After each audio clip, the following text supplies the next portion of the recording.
alt, hvad du behøver for at starte det her projekt, er en taske. En taske med forskellige fodbolde og volleybolde og håndbolde og forskellige snore og andet til at bruge og kejler. Og så ellers så bare en omgang træning for de forskellige Street Masters.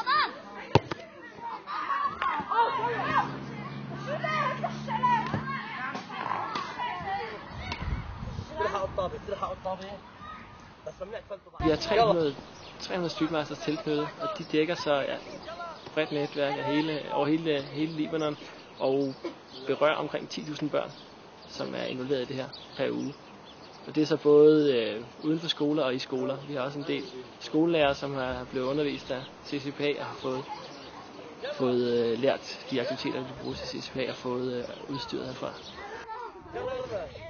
Det jeg har været ude at se, når jeg har været rundt i Libanon på skoler, der har været meget sådan en autoritær træner eller autoritær skolelærer, som har nærmest med militærdisciplin har pisket de her børn rundt, og de har sunget med på nationalsangen, inden de gik ind.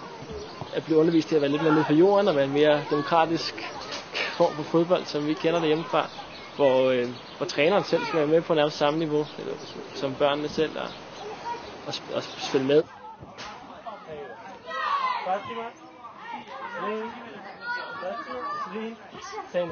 I like to come here because my friends is here and I play with them. I take some fun.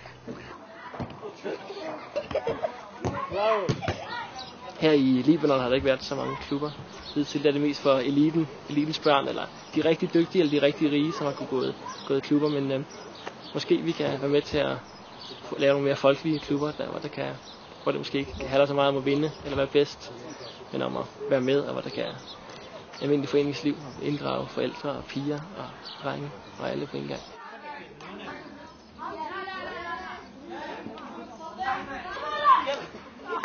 I come here to play football and to share with my friends their plays here. Mange af streetmasterne gør meget ud af at oplyse om netop en klyngebomber, om faren ved